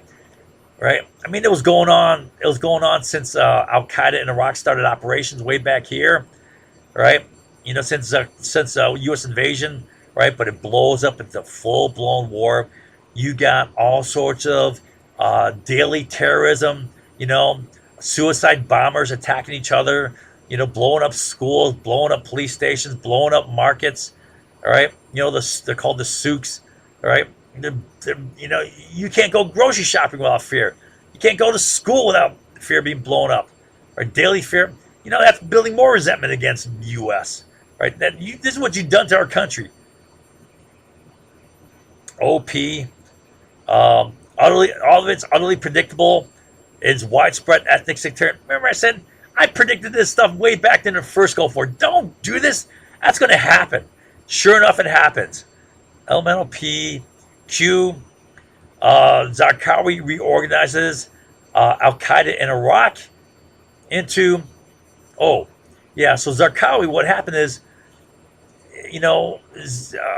Zarqawi had ties with Al Qaeda since 1988, but there was a very cold, frosty relationship with Bin Laden. Bin Laden was angry with Zarqawi to Zarqawi's emphasis of anti-Shia, right? He wanted to focus on anti-Shia. One thing Bin Laden saw that it is Muslim on Muslim, right? And also Zarqawi attacked Sunnis. Any Sunni detractor who called, Zarqawi a heretic, whatever, right? Oh, he attacked them. He's attacking Sunni mosques. He's attacking Sunni leaders, right? Well, that pissed off Bin Laden, and he had this draconian, very harsh, Salafist, extreme, ultra-conservative, religious fanatic rule, that Sharia law stuff, right? Whereas Al Qaeda and Bin Laden wanted a softer, approach to get broader Sunni support. So Al Qaeda is trying to tap into broader Sunni support, right? And Al Qaeda focused on number one, expel the U.S. first, get them out first. Well, as far as Bin Laden, Zarqawi was detracting away from that, right? Number one for Bin Laden is get the U.S. out of Iraq. But despite the differences, Zarqawi, his force received some money from Al Qaeda, $5,000, and so in 2004 he renames his group Al Qaeda in Iraq. So it goes from monotheism and jihad.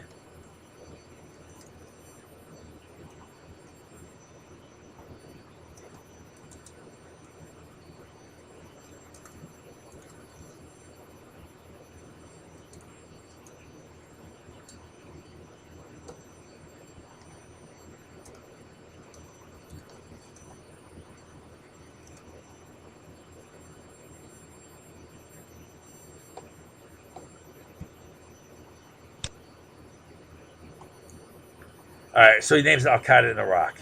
All right, that's where it came about. HIJ, okay. Okay. All right, okay. So yeah, Zarqawi reorganizes Al Qaeda Iraq into what he called the Mujahideen Shura Council, which brought other Salafist, the ultra-conservative jihadist movement together under a unified banner, one unified banner, right? And then Zakaria was killed in a U.S. attack in June of 2006. But by October, ISIS is formed. So this is converted into ISIS, Islamic State, right? So Islamic State goes back to Mujahideen Sharia Council, which goes back to Al Qaeda Iraq.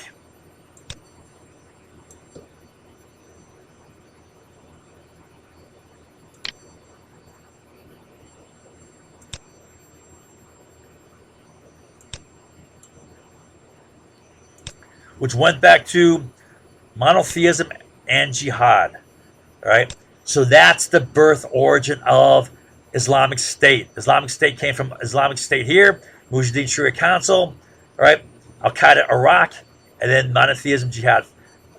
Ties back to Zarqawi, all right? So the invasion of Iraq formed Islamic State.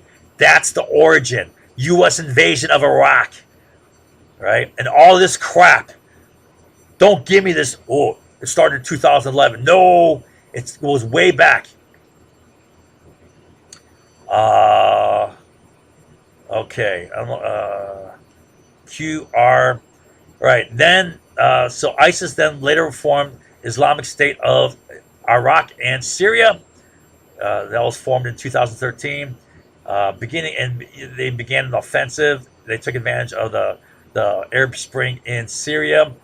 And then they started an offensive in 2014 in Iraq, right? They set up, they took control of some territory, declared the caliphate by June of 2014, right? RS. So Maliki, his anti-Sunni policies brought in Sunni support for ISIS, right? Especially in Western Iraq, okay? Maliki was a big problem here. Supporting Maliki, everything the Bush administration did, was a perfect storm, perfect thing to create a mess, create chaos, create conflict, to feed into radicalisms, right? All right, Maliki included, ST. So then now in steps Baghdadi. Right. Let's take a look at Baghdadi's background. He became leader of Islamic State in 2010. Right. He was once a very quiet religious person who eschewed violence. Right. Kind of a person you never notice. Kind of like a neighbor who just keeps himself as quiet. Right. You never notice. Right. But then he's arrested in 2004. It's questionable whether he was part of the insurgency. Certainly American invades. He's got motivation to be part of the insurgency, but it's uncertain if he was or not, right? Maybe he was, maybe he wasn't. But he visited some friends who were, and he was rounded up with them. But certainly after this, he definitely was part of the insurgency, right? He's sent to Abu Ghraib. Remember I showed you pictures of Abu Ghraib where they're humiliated in those horrible ways, and then they're tortured in horrible ways. And then he's sent to Camp Bucca. So he goes to Abu Ghraib, then to Camp Bucca. And Camp Bucca, in both places, that's where he's radicalized. And Camp Bucca was also called Islamic State University. It was Islamic State breeding ground, right? And that's where a key place where the jihadists, the Salafists, got together with ex-Iraqi military who were secularists, right? Who were nationalists. These guys were anti-national, right? Take down the government, set up your caliphate. They were enemies. They joined forces in places like Camp Bucca, right? They're in communication. They formed ISIS. And Baghdadi was a key guy who brought the opposites together, the radicals with ex-military, right? That's how he rose in leadership. He brought them together. So a key guy in establishing ISIS and TU. Where's you? Okay. So you as yeah. So Baghdadi's background. He spent time in these humiliation centers, these detention centers, these torture centers. All right. He's radicalized. Right. They go out and they form ISIS. ISIS is they have an offensive, take territory, and they conduct extreme violence, mass executions, sex slaves, crucifixions, right? They're beheading people and they're burning people. They imprison people in pits, and as I recall, they're burning people in these pits, right? Burning them alive, right? These guys were extreme, violent. I mean, that's why you had to fight these guys. You had to take these guys out. They're doing some pretty crazy, horrible stuff, right? That's why I wrote a strategy to take them out. UDVWX exploited failed. So they exploited failed states, right? Where did ISIS form? Where did ISIS take root? In failed states, where there's weakness, chaos. Did we play a part in making Iraq a failed state? Yes. We played a key role in creating chaos and taking down the government, creating instability, creating sectarian war, failed state, right? Weakness there. That allowed for ISIS to form in Iraq, right? That allowed ISIS to form. Did we play a key role in taking down Libya? Yeah, right? Military, we played a military role in taking down Libya. Failed state, hotbed for ISIS to form, right?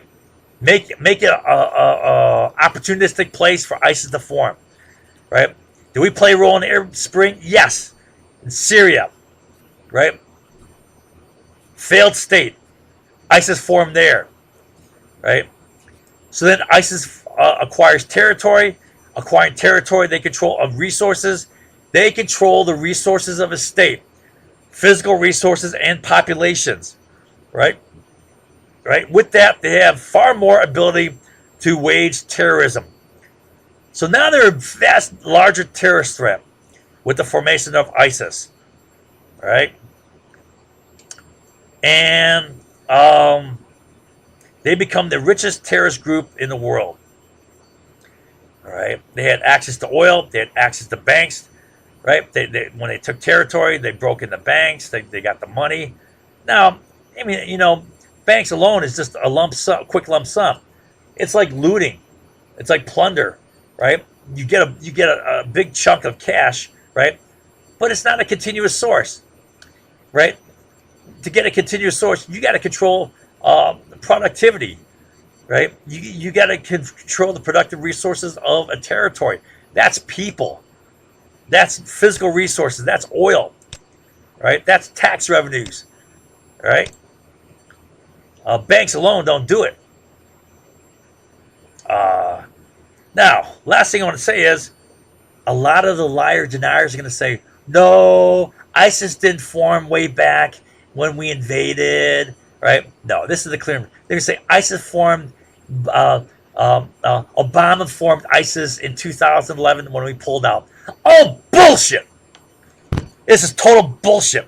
First, this is bullshit on many levels. First of all, this 2011 pullout, that wasn't Obama, that was Bush, right? That was a treaty signed by Bush in 2008. He signed the Status of Forces Agreement in 2008, which according to that treaty, right, it set a deadline. We're going to pull out forces by December 31st of 2011. Obama was only,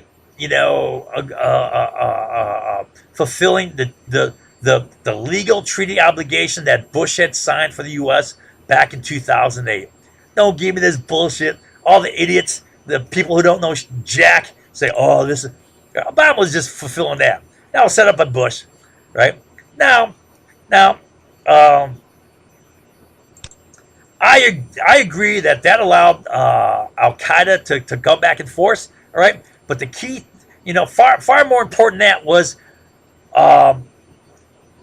Obama's bigger thing than that was if you want to blame Obama administration, blame Obama for not taking a strong stand against Maliki, right? putting pressure on Maliki to have a little bit of power sharing, to give a little bit of representation, right? To not have these strong, harsh anti-Sunni policies, right?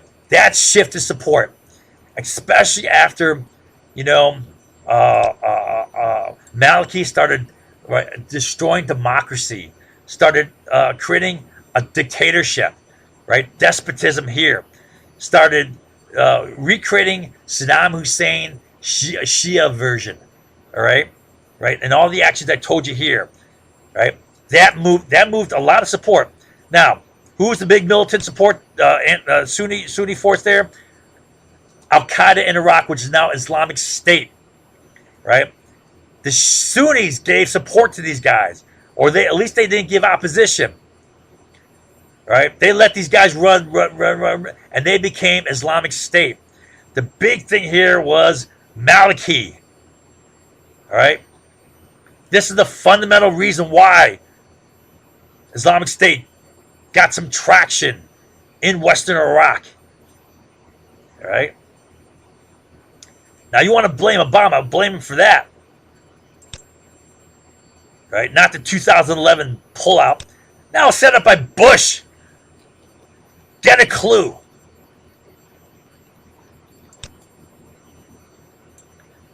All right, a lot of idiots say that. Just like the idiots, were saying, when the first Gulf War, you had the average, ignorant, idiotic American saying, "Oh, we should have gone to Baghdad." I'm thinking, you're so stupid. You have no idea. You haven't thought this through. You have no idea what a big can of worms that's going to open up. All this stuff I predicted, all this is what the Bush administration unleashed when they invaded Iraq. All right, so let's do a quick review here. All right, so now the U.S. invasion created the insurgency. Don't say that this would happen. The insurgency happened because we invaded and took down the government. No bones about it. The insurgency, it created insurgency because the insurgency was motivated by U.S. military occupation, right? The popularly perceived belief that U.S. invaded to exploit oil, right? The massive killing of innocent civilians, right, due to the war that we created. We created this insurgency by invading, either by U.S. U.S. killed a lot of them, no doubt about it. What was that? Was that in Fallujah, I believe, in like 2004? They killed a bunch of the contractors, KBR contractors. They killed just a handful, strung them up on a bridge. U.S. went hardcore, and what did the U.S. do? The U.S. used white phosphorus, aerosolized, airburst white phosphorus over civilian population centers, right? That's getting aerosolized white phosphorus. You're breathing that, man. You're destroying lungs, right? How the Bush administration allowed the military to do that, I don't know, right? You know what white phosphorus does? When it comes in contact with water, it burns at like 5,000 degrees. You're breathing the stuff in it. You're burning your lungs, right? It's getting on your skin. There's moisture. You're burning your skin, right? That's kind of extreme. But you're still busting up civilian areas, whether it's with conventional, right? Whether it's artillery, whether it's bombs, whether it's M1 tanks blowing up a building, right? Whether it's bullets. You got civilians getting caught in the crossfire. They're dying, right? Insurgents fighting back. Civilians getting caught, right? Either way, right? Whoever's killing them, it's due to the war. And then you got sectarian civil war that's adding to it, right? You got destruction of the Iraqi army, and they become the vast majority of insurgents. That's fueling the insurgency. Debathification, destruction of jobs, careers, pensions, right? Poverty, instant poverty, suffering, hardship, right? No outlook in the future. Destroy infrastructure, support systems, right? Destroy all their economic infrastructure. You destroy their economy, right? You destroy their police, law and order, increase crime, increase insurgency, destroy the economy, the poverty and hardship for everyone. You support Maliki. You bring in Iranian threat, right? He exacerbates sectarian violence with harsh anti-Sunni policies. He disenfranchised Sunnis. He takes it out on the Sunnis, right? It causes predictable balkanization. You destroy the lid that was holding a lid on things, right? The centralized power, right? Destroy unifying institution, Ba'ath Party. You ignite a sectarian war, Muslim on Muslim daily terrorism, right? You destroy stability and safety in daily life. You can't go to school without worrying about being a terrorist, right? A terrorist attack, a suicide bomber. You can't go to get some groceries, go to the market, right? Get some food without worried about the terrorist, right? You can't go out worrying that some U.S. trained militia is going to kidnap you, torture you, drill you full of holes, dump you on the street somewhere. And that's what the Shias were doing. Shia militias, right? The guy in charge, right? This guy taught this stuff. Now, I don't have evidence to connect the dots, but that's what they taught in Latin America, right? The heavy-handed, extreme counterinsurgency methods, kidnap, torture, murder, death squads, whacking whole villages. That's what they did in Latin America, right? I mean, this is the guy that's put in charge of liaison with the Shia militia. It's no doubt the Shia militia is doing that. Shia militia is kidnapping people, torturing people, drilling holes into Sunni men, then dumping them on the streets daily. And I talked to plenty of Iraqi veterans, war veterans. We said, yeah, that's what happens. Every day these guys these Sunni men were being dumped in the streets as a means of terrorism, right? Is that just terrifying them? No, that's fueling the insurgency. That's not creating just terror. That's getting people pissed off. That's making them, I'm going to go get a gun and fight. Right? And that's fueling the insurgency. That's fueling the sectarian warfare. You create an environment of concentration. The U.S. played a key role in creating a hellhole. All right? Then you get U.S. detention centers, right, where they conduct torture and humiliation. You think that's not fueling radicals? And a lot of these guys were wrongfully imprisoned. Now, how U.S. invasion of Iraq formed ISIS, right? When you got Zakawi going relocating to Iraq just prior to the invasion, right, in preparation for an invasion, he's motivated by the resistance to U.S. occupation.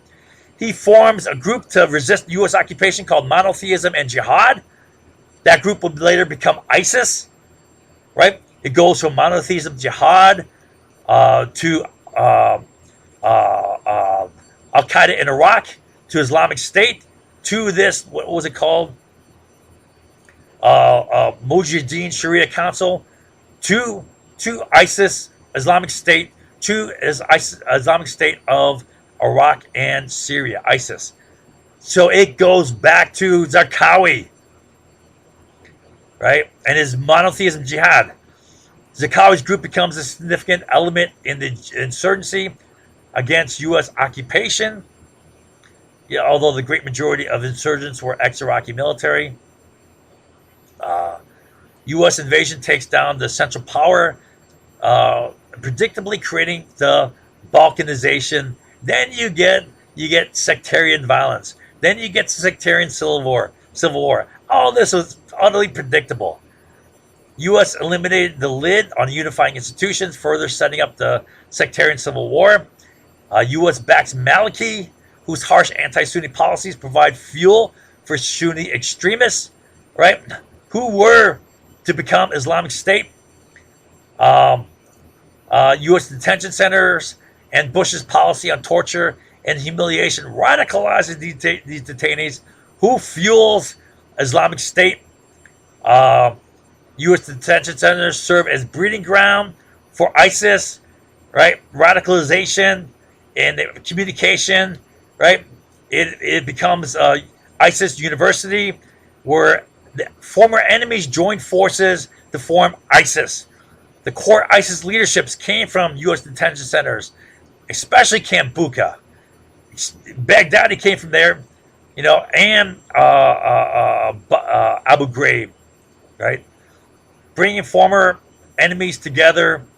Uh, uh, Man, I'm getting tired. Um, Under a new common cause, right? U.S. helped create failed states like Iraq, Libya, Syria, which became perfect hotbeds for Islamic State to take root, right?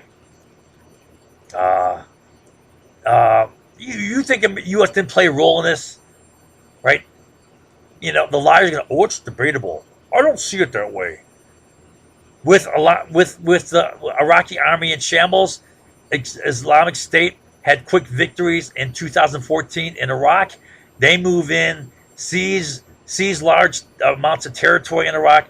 They also seized large quantities of U.S. weapons provided by the U.S. to the Iraqi military. Now, who gets a hold of that? Islamic State, and it's not just small arms and little things like Humvees, right? It's not just like machine, right? It's not just TOW anti-tank missiles. It's M1 Abrams tanks. It's 155 millimeter artillery howitzers. These M77s. Highly effective.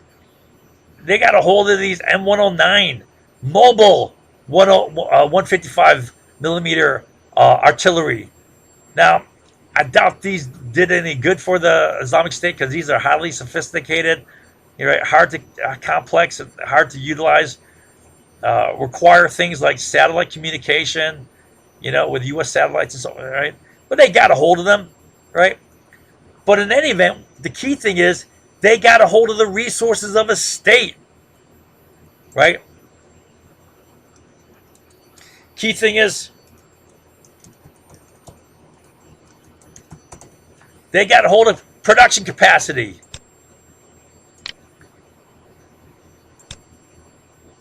That's serious military threat. That's why ISIS had to be defeated. Not just because they did crazy stuff like this. I mean, this is part of it. They're doing some crazy stuff, horrible stuff. Of course, they got to be defeated. But now they got the resources of a state, right? Why? Why did they come? Because U.S. invaded Iraq, right? And that's why I had to write a strategy to defeat ISIS, which is going to be the next topic. All right, so that's it for this lesson. I mean, it should make you mad. If you look at all this, look at all what the Bush administration did. It's like they did everything perfectly to screw it up and create as much conflict as possible. All right, it's a perfect storm. All right, so that's it for this lesson.